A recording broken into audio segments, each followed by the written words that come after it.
Eh, Vamos a hablar hoy acerca de una historia corta, pero muy importante que encontramos en la Biblia. Y yo digo que esta historia debería tener un nombre, digo yo. Debería llamarse Compasión, Misericordia y Amor de Cristo. Digo yo que así se debería llamar esta historia, la cual vamos a leer. Porque estas tres cosas que les he dicho se notan claramente en esta historia, vuelvo y les digo, una historia corta, pero con un gran significado para nosotros. Quiero que miremos, por favor, el Evangelio de Lucas, el capítulo 13, por favor.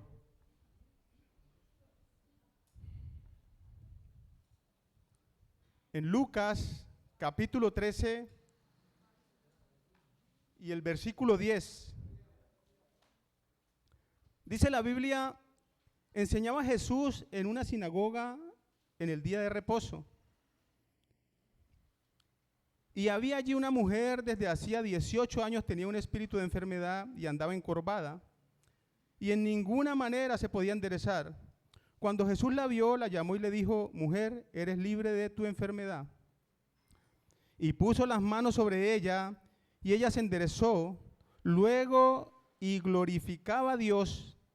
Pero el principal de la sinagoga, enojado de que Jesús hubiese sanado en el día de reposo, dijo a la gente, 6 días hay en que se debe trabajar, en estos pues venid y dice, 6 días hay en que se debe trabajar, en estos pues venid y sed sanados y no en el día de reposo.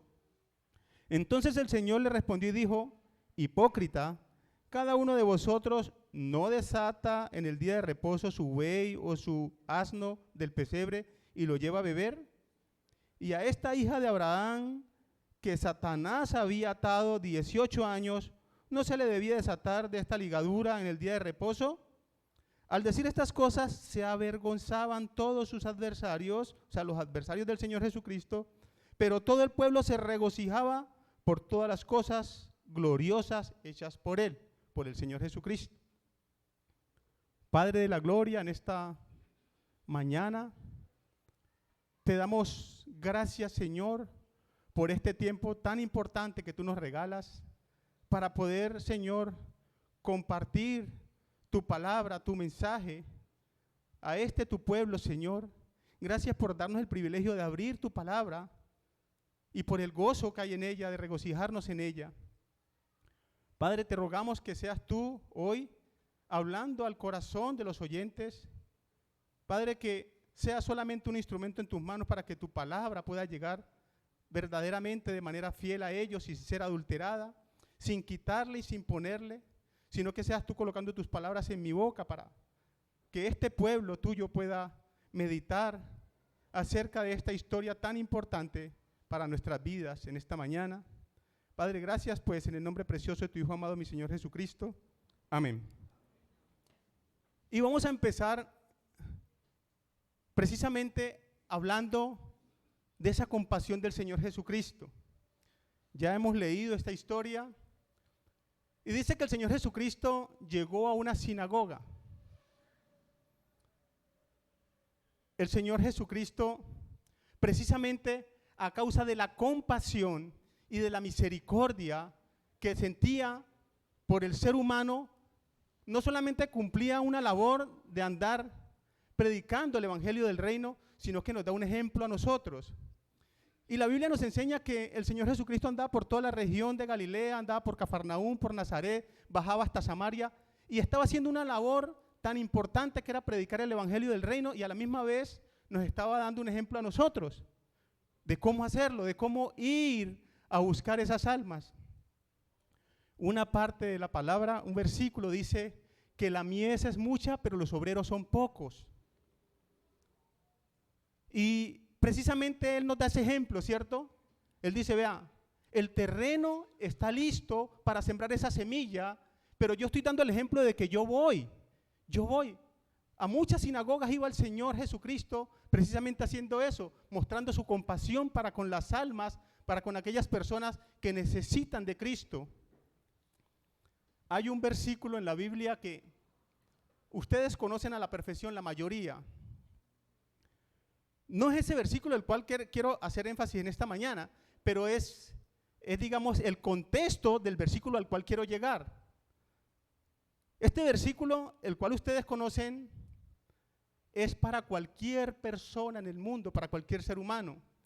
Y dice en Romanos 19 que si confesares con tu boca que Jesús es el Señor y creyeres en tu corazón que Dios le levantó de los muertos, serás salvo.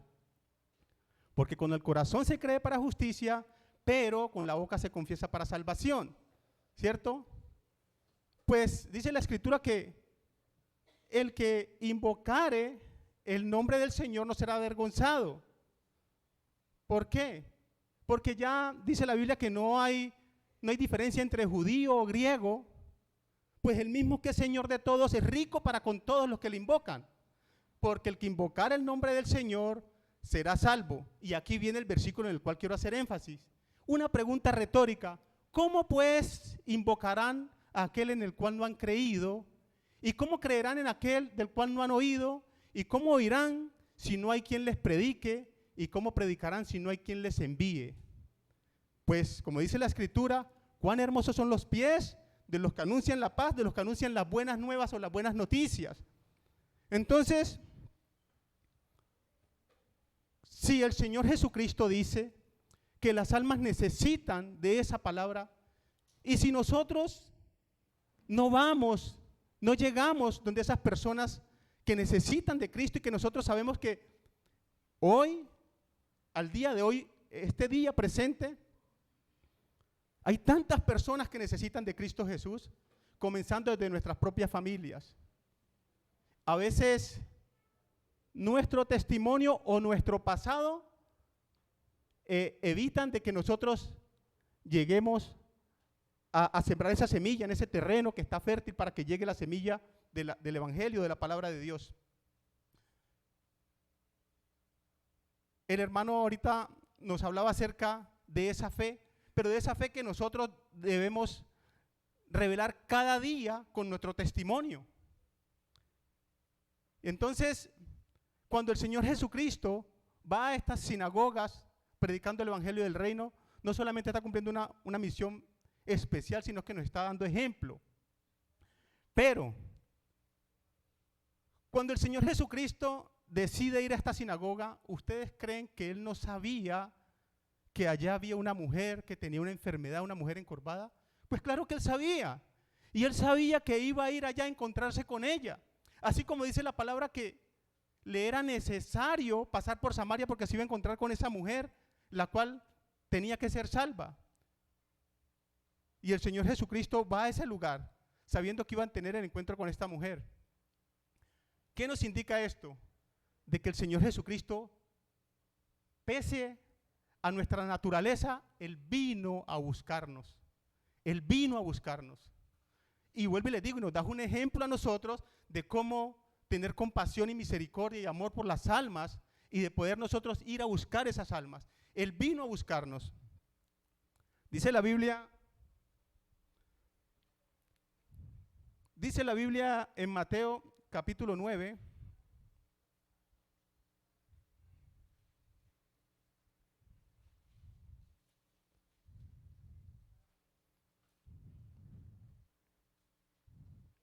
dice el versículo 13, el Señor Jesucristo hablando, dice: y pues, y aprended lo que significa misericordia quiero y no sacrificio,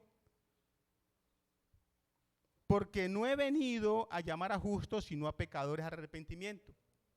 O sea, no he venido a llamar a los que se creen justos, a los que creen que por lo que hacen ya tienen derecho a ser salvos. Dice, no vengo a buscar a esos, a los que se creen que por sus obras son salvos, vengo a buscar a aquellos que necesitan de mí, dice el Señor Jesucristo, aquellos que necesitan la salvación. He venido a buscar a esas personas. Y dice la Biblia en el Evangelio de Lucas, una historia que ustedes han escuchado repetidamente desde aquí, desde el púlpito, es la historia de Zaqueo, ¿verdad? En Lucas capítulo 19. Y dice el versículo 5, Cuando Jesús llegó, oiga, Zaqueo estaba ya montado en su árbol, sicomoro, y el Señor Jesucristo vino acá a buscarle precisamente a él. Dice, cuando Jesús llegó al lugar, mirando hacia arriba, le vio y le dijo, Zaqueo, date prisa, desciende, porque hoy es necesario que pose yo en tu casa. Y dice el versículo 9, Jesús le dijo, hoy ha venido la salvación a esta casa, por cuanto él también es hijo de Abraham. Y el versículo 10 dice, porque el Hijo del Hombre vino a buscar y a salvar lo que se había perdido. Entonces, no solamente que el Señor Jesucristo nos daba ejemplo de compasión, misericordia y amor, sino que nos da también, Él es nuestro máximo, Él es nuestro maestro, nosotros somos sus discípulos, es nuestro máximo ejemplo y nosotros debemos de seguirle a Él. Ahora, si Él, como el Hijo de Dios, vino a buscarnos, bueno, nosotros debemos también de tener compasión con esas almas que necesitan de Cristo. Y eso es lo que nos está diciendo en este primer punto. Segundo punto, la Biblia resalta algo importante. Dice, Jesús enseñaba en la sinagoga en un día de reposo. O sea, hace claridad, en un día de reposo. Ustedes conocen qué significaba el día de reposo para el pueblo de Israel. Dentro de las leyes establecidas para el pueblo de Israel a través de Moisés, hemos hablado acerca de esas 613 normas o leyes que Dios dio al pueblo de Israel a través de Moisés, ¿cierto? Y nos han escuchado estos días hablando acerca de eso, diciendo que de esas 613, al menos 603 eran leyes ceremoniales o rituales exclusivas para el pueblo de Israel. Habían 10 mandamientos que eran mandamientos morales que podemos decir que aún permanecen porque el Señor Jesucristo los resumió en 2. Amarás al Señor tu Dios con todo tu corazón, con toda tu alma y con toda tu mente, y amarás a tu prójimo como a ti mismo. Y ahí se resumen esos 10 mandamientos, porque si usted ama a Dios, pues ama a su prójimo, y cuando usted ama a su prójimo está demostrando que ama a Dios, eso es recíproco. Entonces, dentro de esas 603 leyes o normas establecidas por Dios a su pueblo, estaba el día de reposo. Y ese día de reposo tenía algo especial para el pueblo de Israel, que debían dedicárselo a Jehová. Debería ser dedicado a Dios ese día de reposo. Entonces esta mujer, con esa enfermedad de hace 18 años, bueno, no se quedó en la casa. Ella había podido decir, bueno, yo con mi enfermedad, yo no, pues ¿para qué voy a la sinagoga hoy? Pero esa mujer tenía un mandamiento que cumplir, que era ir a dedicarle ese día al Señor. Tenía que ir a la sinagoga. Dice la Biblia en Éxodo, para que miremos que, quiero que ustedes puedan certificar que no estoy inventándome nada aquí, sino que la ley decía eso. En Éxodo capítulo 20,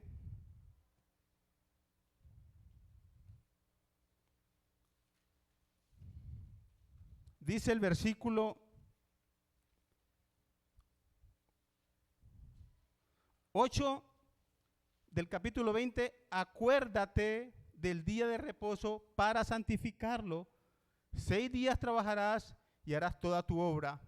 Acuérdate del día de reposo para santificarlo. Y dice el capítulo 31 de Éxodo,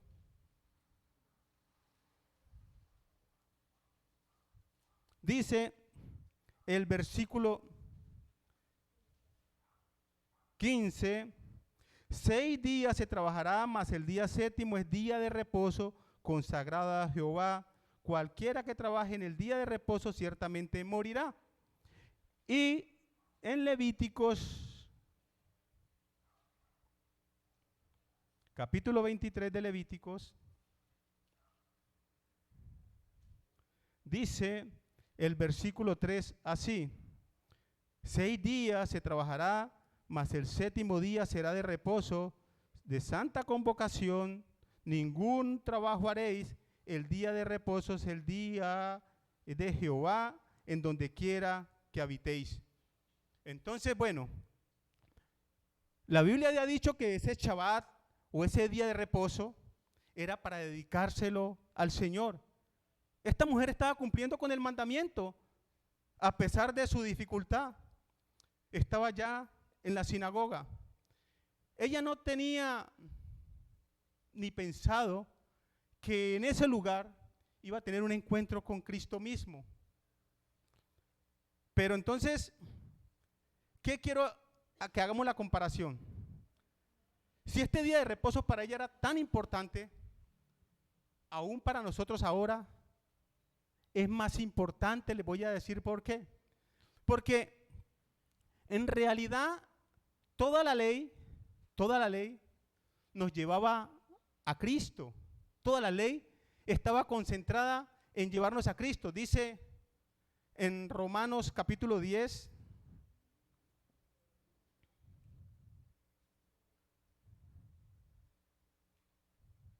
dice Romanos capítulo 10 y dice el versículo 4, porque el fin o la finalidad de la ley es Cristo para justicia de todo aquel que cree. ¿Por qué les leo esto? Porque la mujer estaba cumpliendo con un mandamiento establecido en la ley. Ella estaba cumpliendo un mandamiento, pero aquí en Romanos nos dice que la finalidad de la ley era llevarnos a Cristo, y allá en Gálatas capítulo 3 versículo 19 o 20, creo yo, 19, Gálatas capítulo 3, nos dice que, nos habla de que la ley era nuestro tutor, nuestro ayo.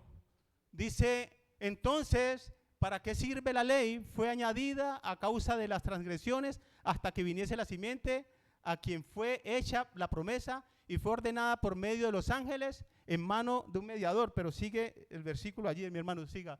Y el mediador no es de uno solo, pero Dios es uno, siga.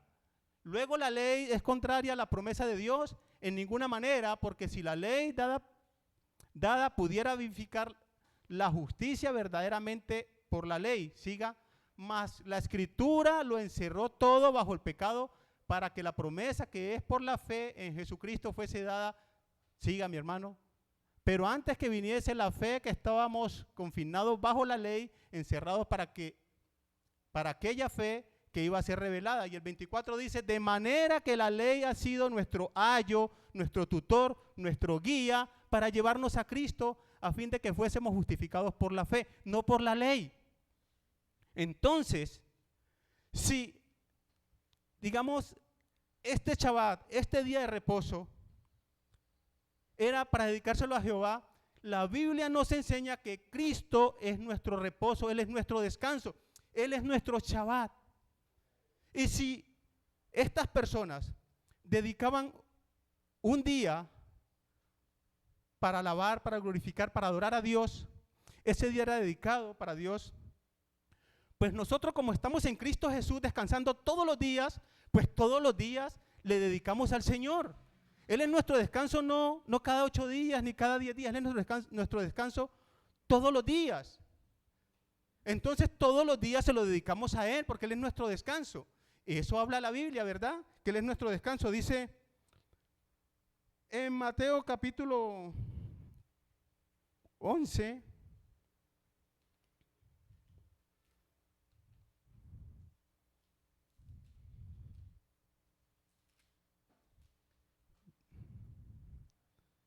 dice el versículo 28, dice, venid a mí todos los que estéis trabajados y cargados y yo os haré descansar. Él es nuestro descanso, Él es nuestro reposo, Él es nuestro Shabbat.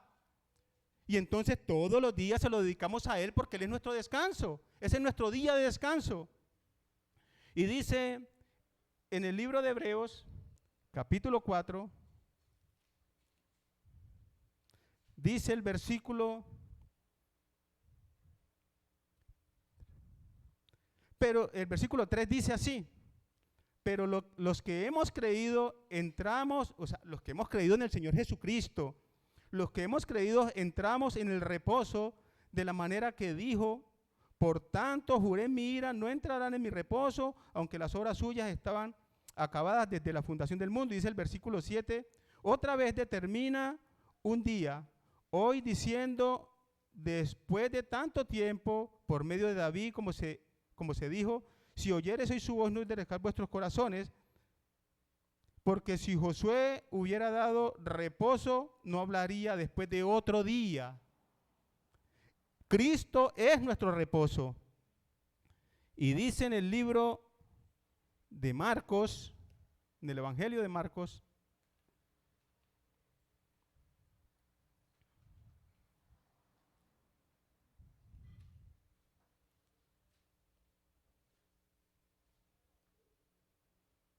dice Marcos capítulo 2, dice el versículo 27, también les dijo, el versículo 27 dice, también les dijo, el día de reposo fue hecho por causa del hombre y no el hombre por causa del día de reposo. Por tanto, el Hijo del Hombre es Señor aún del día de reposo. Y entonces, como la Biblia nos enseña aquí en Lucas que el Señor Jesucristo sanó a esta mujer en un día de reposo, bueno, estábamos haciendo énfasis qué significaba el día de reposo para el pueblo de Israel y por qué encontró el Señor Jesucristo a esta mujer allá ese día de reposo. Él sabía que este día era dedicado a Jehová y sabía que iba a tener ese encuentro con aquella mujer allá.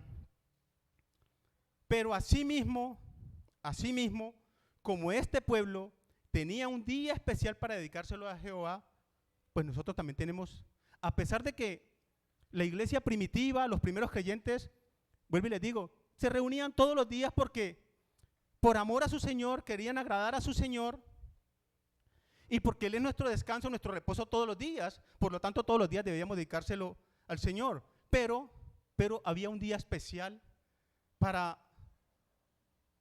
celebrar lo que hoy estamos celebrando en esta mañana.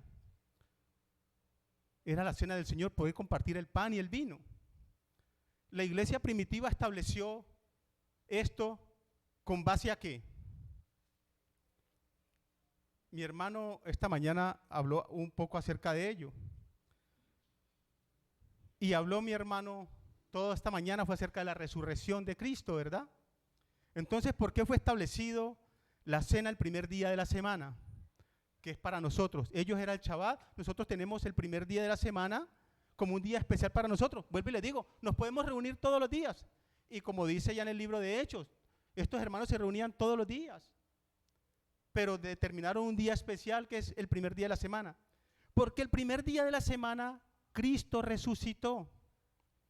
El primer día de la semana el Señor Jesucristo resucitó. Fue un día de victoria. Segundo, porque la Biblia dice que cuando Dios hizo la creación del mundo, dice que el primer día creó la luz y la separó de las tinieblas. Bueno, nuestro amado Señor Jesucristo es la luz. Y el primer día Él resucitó y salió de las tinieblas donde había ido. Dejó las tinieblas abajo y Él resucitó. Él es la luz. Tiene, digamos, similitud con el primer día de la creación. Y segundo, hay algo que nosotros a veces pasamos por alto. Nosotros siempre hemos hablado acerca del día de Pentecostés, ¿verdad? De que fue el día en que vino el Espíritu Santo. Pero para los apóstoles no fue así. En el Evangelio de Juan hay algo importante. El Evangelio de Juan capítulo 20. Estos hermanos ya habían experimentado el Espíritu Santo en sus vidas. El Señor Jesucristo, el primer día que resucitó, sopló sobre ellos y vino sobre ellos el Espíritu Santo. Y nosotros siempre decimos que el día de Pentecostés, cuando el Señor Jesucristo dijo, recibiréis de lo alto el poder de lo alto, refiriéndose al Espíritu Santo, y nos enseña que los apóstoles hablaron cada uno en lenguas diferentes, fueron repartidas como de fuego, y que cada quien le escuchó en su idioma, pero en el Evangelio de Juan, el capítulo 20, dice el versículo 19, cuando llegó la noche de aquel mismo día, el primero de la semana, estando las puertas cerradas, en el lugar donde los discípulos estaban reunidos por medio de los judíos, vino Jesús y puesto en medio les dijo, pasa a vosotros. Y cuando les hubo dicho esto, les mostró las manos y el costado, y los discípulos se regocijaron viendo al Señor. Entonces Jesús dijo otra vez, pasa a vosotros, como me envió el Padre, así también los envío. Dice el versículo 22, y habiendo dicho esto, sopló y les dijo, recibid el Espíritu Santo. Ahí el único que no estaba era Tomás, que fue que llegó después.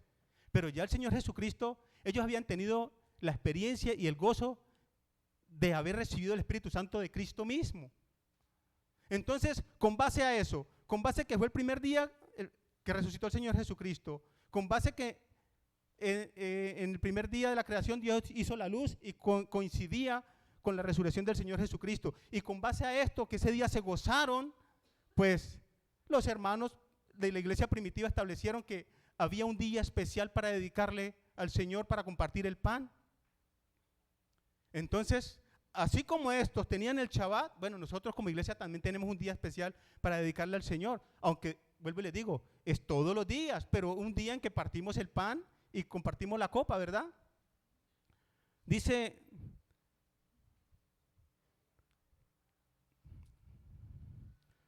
la Biblia,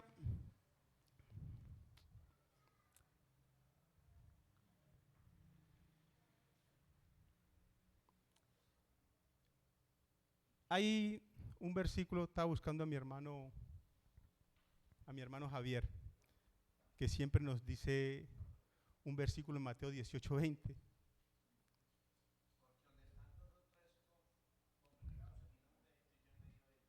Ahí estoy en medio de ellos. Nosotros tenemos este lugar, ¿cierto? No estoy hablando de las paredes, no estoy hablando de los ladrillos. Cuando nosotros invitamos a alguien, viene una persona, viene un familiar, un amigo aquí a la iglesia, créanme que no vienen a encontrar un grupo de personas cualquiera. Yo para encontrar un grupo de personas cualquiera, pues me voy a un centro comercial, a un concierto, a un estadio de fútbol, y usted ve cantidad de gente, pero no pasa nada. Pero cuando usted viene a la iglesia, encuentra el cuerpo mismo de Cristo. Yo me remonto a esta historia de esta mujer. Esta mujer llega a la sinagoga y yo me imagino que estaba acostumbrado a hacerlo. Y esta mujer, digamos que cada sábado se iba y se sentaba allá y decía, yo estoy cumpliendo con el mandamiento. Esta mujer nunca pensó que en ese lugar iba a encontrar a Cristo, iba a tener un encuentro personal con Cristo. ¿A qué voy con esto? A veces nosotros pensamos que por venir a la iglesia y tomar un asiento, tomar una silla, estamos cumpliendo y ya. Y puede ser que en alguna iglesia haya alguna persona que lleva años congregándose, años sentándose en una silla y nunca ha tenido un encuentro real con Cristo. Esto le pasó a esa mujer. Ella iba y cumplía. Yo les quiero decir algo personal. Yo, cuando vengo a la iglesia, yo no vengo aquí para que ninguno de mis hermanos, para no tener ninguna murmuración o comentario de algún hermano que digan, uy, es que el hermano no vino, o es que el hermano no. No, yo vengo aquí porque me agrada venir a congregarme. Yo me siento gozoso cuando vengo a la iglesia, y no solamente los domingos. Yo vengo, digamos, la única forma que yo no venga es que esté trabajando, pero yo cuando estoy por fuera de Cali, un domingo, y yo miro la hora, yo digo, uy, los hermanos están congregando a esta hora. Y me da tristeza saber de que no estoy acá. Pero cuando estoy acá, yo sé que el domingo tengo que madrugar y me siento gozoso desde que me levanto, arreglando todas mis cosas, porque me siento bien viniendo a la iglesia, no porque quiera tener un comentario positivo de algún hermano, no, es que yo vengo al encuentro con mi Señor. La Biblia dice que la iglesia, las personas que están aquí, cuando alguien viene, está el cuerpo mismo de Cristo, dice la Biblia en Efesios Dice en Efesios capítulo 1, versículo 22 y 23, mi hermano, por favor, me colabora allí.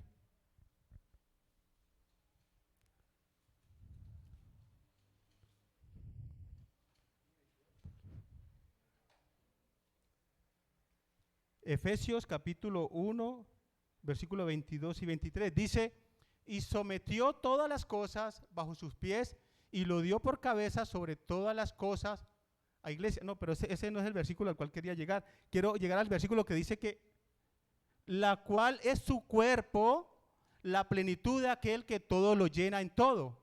La iglesia es su cuerpo. O sea que cuando una persona, un invitado, alguien viene aquí, no viene a encontrar un grupo de personas cualquiera, no. Nosotros como creyentes formamos el cuerpo de Cristo. Y si está el cuerpo, pues está la cabeza. Si está el cuerpo de Cristo, pues está la cabeza de Cristo, que es Cristo. En Colosenses capítulo 1, versículo 18, mi hermano, para que en el tiempo me pueda rendir. Colosenses capítulo 1, versículo 18. Dice, y Él es la cabeza del cuerpo, que es la iglesia, el que es el principio y el primogénito de entre los muertos, para que en todo tenga la preeminencia.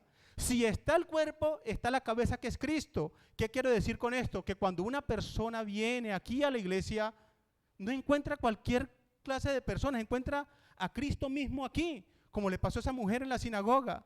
Ella nunca pensó que iba a tener un encuentro real con Cristo. Primera de Corintios 12, 27, mi hermano, por favor.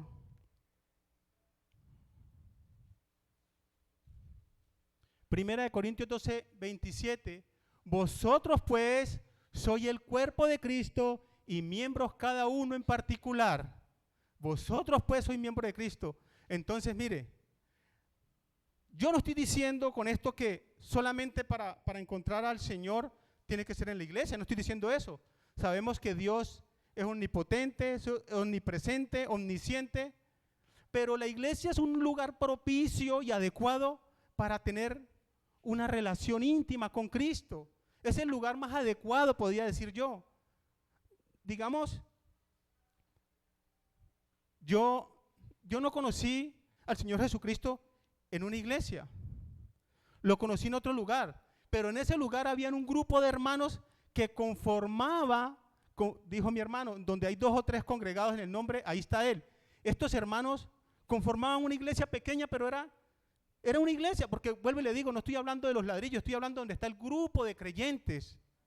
Estoy hablando de ese grupo que conforman el cuerpo de Cristo, donde Cristo es la cabeza. Y entonces, este es el lugar propicio, como decía mi hermano esta mañana, este es el lugar propicio para tener un encuentro real con el Señor. Y lo leyó esta mañana mi hermano ahí en Hebreos capítulo 10, 25, que dice que sin dejar de congregarnos como algunos tienen por costumbre. Y dice, bueno, ya les dije que en Hechos 2:42 decía que ellos todos los días se congregaban y perseveraban en la doctrina de los apóstoles y de los santos. Y en Hechos capítulo 20, versículo 7, nos habla de la cena del Señor, ¿cierto?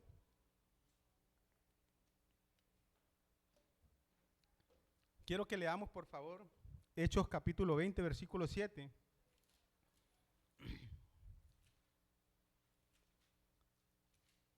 Dice,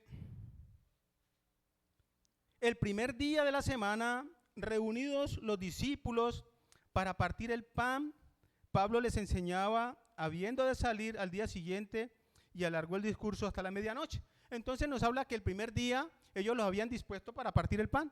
Entonces, estamos hablando acerca de esa historia de esta mujer encorvada que tuvo un encuentro con Cristo Jesús precisamente en la sinagoga.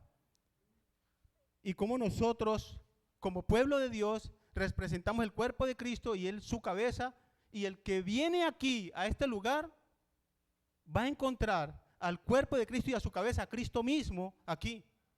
Por eso les digo, es un lugar propicio para que alguien pueda entregar su vida al Señor. Ahora les digo una cosa. Esta mujer, dice la Biblia que tenía 18 años con la parte superior de su columna encorvada.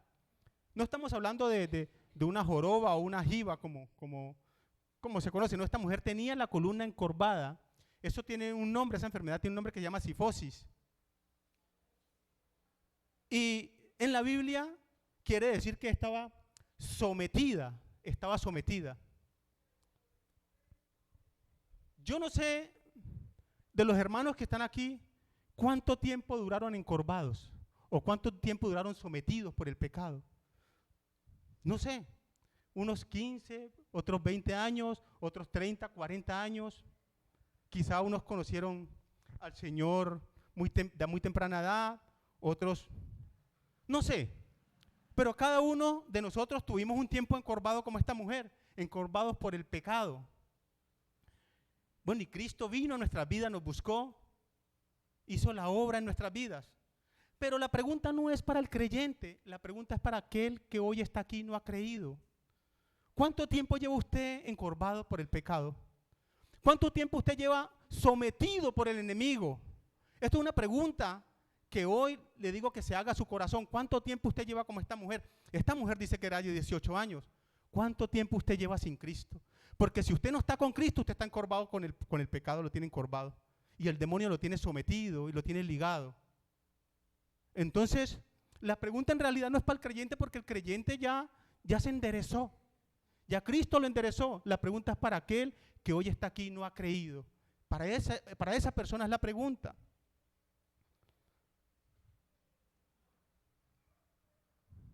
Dice la palabra de Dios en Efesios,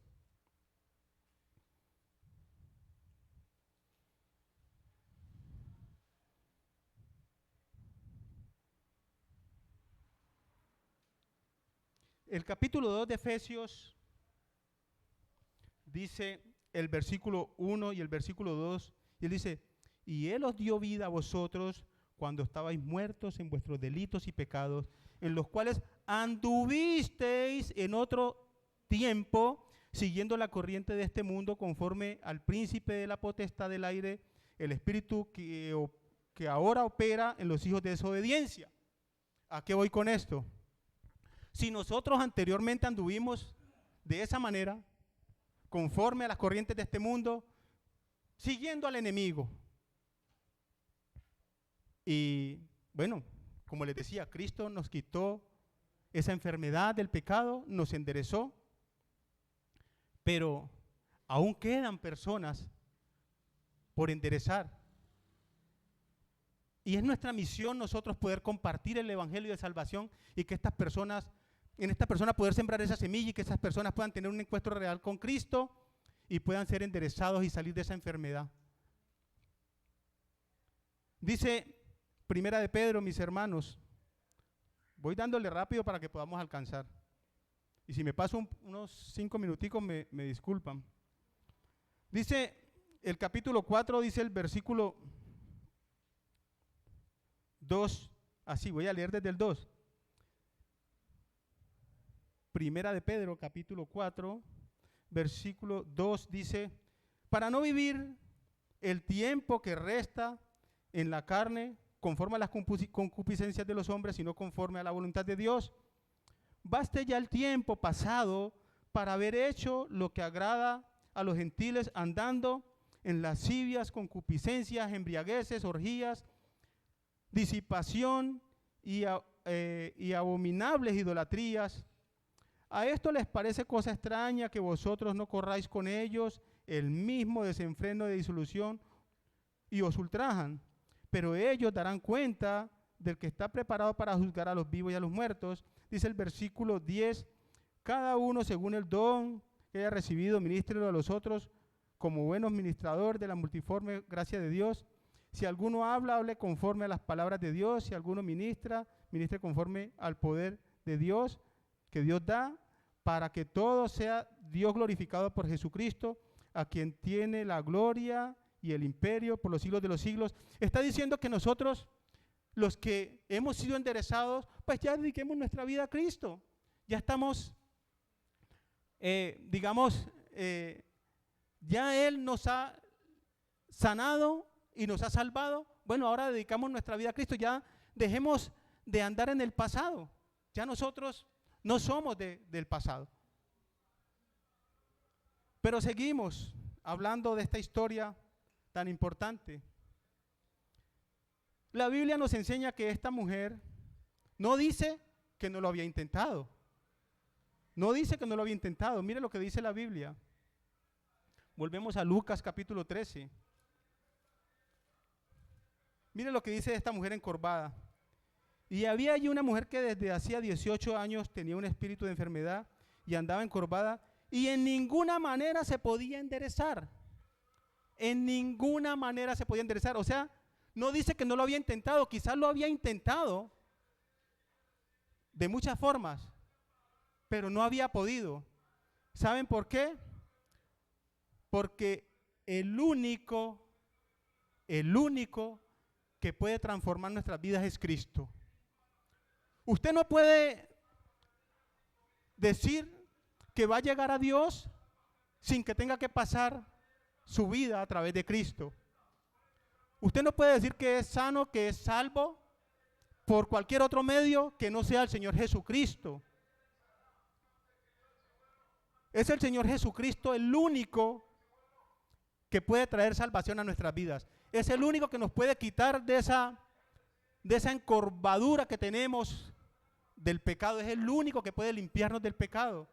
Dice la Biblia que solamente en Cristo hay salvación. Y vuelvo y les digo, y quizás esta mujer lo había intentado y ella de pronto pensó que cumpliendo con esta ley de ir a dedicar este día de descanso, este Shabbat, ella pensó que de pronto, yendo durante muchos años, algún día se iba a enderezar. Pero no fue así. El único que pudo enderezarla, el único que pudo sanarla y salvarla fue Cristo, cuando tuvo un encuentro real con Él. Pero seguimos. Dice, cuando Jesús la vio, la llamó y le dijo, mujer, eres libre de tu enfermedad. Y puso las manos sobre ella y se enderezó luego y glorificaba a Dios. Glorificaba a Dios. Primero vemos una cosa, que cuando Jesús la llama, pone las manos sobre ella y ella se endereza, la transformación fue instantánea. Yo no puedo decir, mis hermanos, que yo acepté y reconocí al Señor Jesucristo en mi vida como mi Señor y Salvador y sigo viviendo la vida de hace 20 años. Yo no puedo decir eso.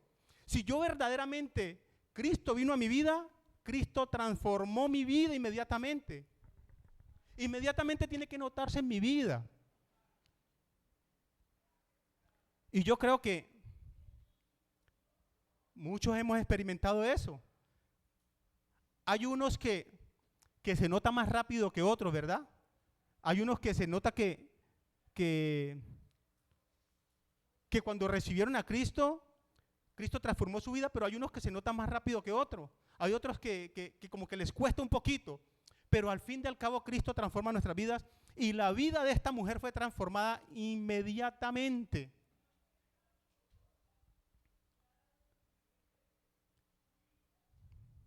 ¿Y qué pasó cuando la vida de esta mujer fue transformada?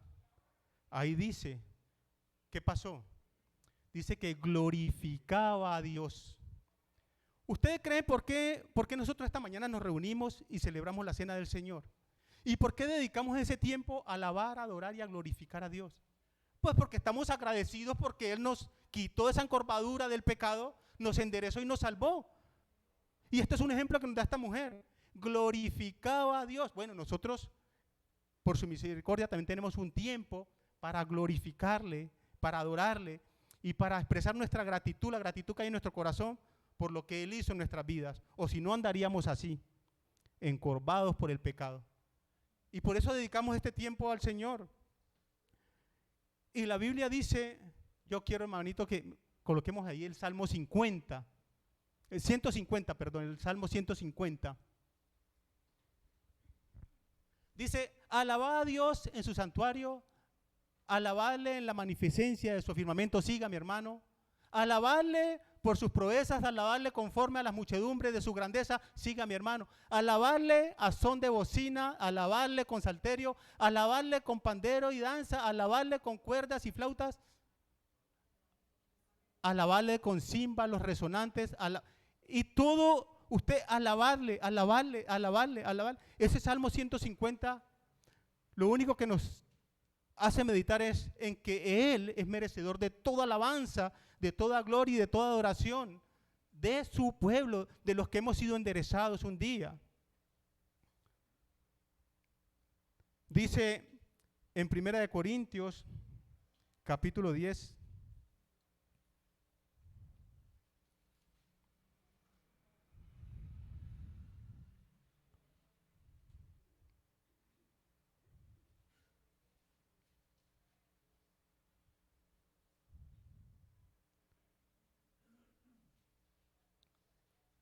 dice el versículo 31 de 1 Corintios, dice el capítulo 10. Si pues coméis o bebéis o hacéis otra cosa, hacedlo todo para la gloria de Dios. Hacedlo todo para la gloria de Dios. Nosotros ya queremos agradarle y alabarle a Él en todo, con nuestra vida, con nuestro testimonio, con todo lo que hacemos o decimos o pensamos, que sea para Dios, para glorificarle a Él. Y dice en Hebreos, el capítulo 13, el versículo 15, que lo hagamos en todo tiempo, no solamente los domingos, sino todos los días, antes exhortados los unos a los otros. ¿Qué pasó, mi hermano? Hebreos capítulo 13, versículo 15, mi hermano. Versículo 15. Pasemos al 15. Dice, entre tanto que se dice, si oyeres hoy su voz, no endurezcáis vuestros corazones, como en la provocación, no.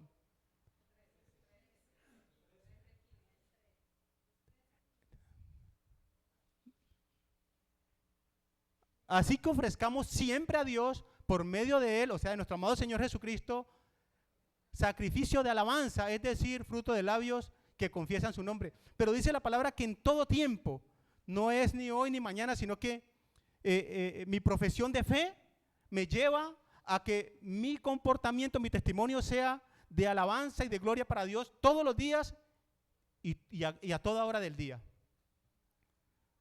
Pero esta historia continúa, ¿cierto? Dice que cuando el Señor Jesucristo sana a esta mujer, dice que hubo una oposición, ¿verdad? Cuando Él sana a esta mujer hubo una oposición. Dice, pero el principal de la sinagoga, enojado de que Jesús hubiese sanado en el día de reposo, dijo a la gente, 6 días hay que se debe trabajar. En esto pues venid y sed sanados, y no en el día de reposo. Entonces el Señor le respondió y dijo, hipócrita, cada uno de vosotros no desata en el día de reposo su buey o su asno del pesebre y lo lleva a beber. Entonces el enemigo siempre se está oponiendo a que las personas puedan tener un encuentro con Cristo. Eso lo hemos visto durante toda la vida y la Biblia nos habla de cerca de eso. El enemigo es el mayor opositor de que usted venga a Cristo y que tenga un encuentro real con Cristo.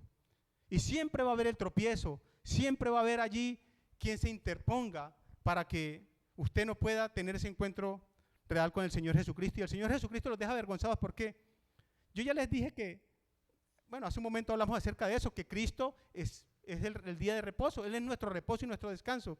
Pero entonces el Señor Jesucristo, ¿qué les está diciendo con esto?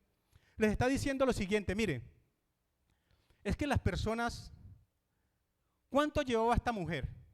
18 años, ¿cierto? ¿Y acaso ese tiempo que llevaba allí en la sinagoga, alguno de ustedes hizo algo por ella? Ninguno. Solamente Cristo pudo hacer algo por ella cuando tuvo ese encuentro real. Y no son las cosas que nosotros, por nuestras propias fuerzas, o no es lo que nosotros hagamos que nos lleva a encontrarnos con Cristo, sino que Él nos buscó y Él nos salvó. Dice la palabra de Dios en 2 Corintios, para terminar, mis hermanos,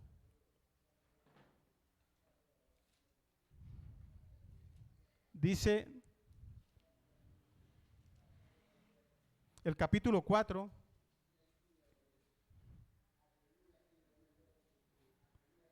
El versículo 3 dice así: pero nuestro evangelio está aún encubierto entre los que se pierden, pero nuestro evangelio está aún encubierto. Entre los que se pierden está encubierto, en los cuales el Dios de este siglo cegó el entendimiento de los incrédulos, para que no les resplandezca la luz del evangelio de la gloria de Cristo, el cual es la imagen de Dios.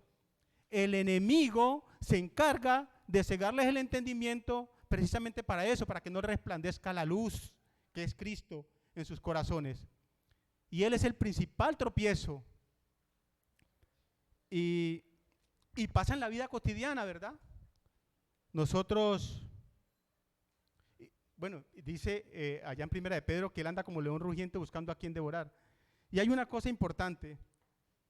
Usted le habla a una persona, ya un familiar, un compañero, un amigo, el que sea, que usted quiera, que tenga deseo de hablarle del Señor Jesucristo y de la salvación.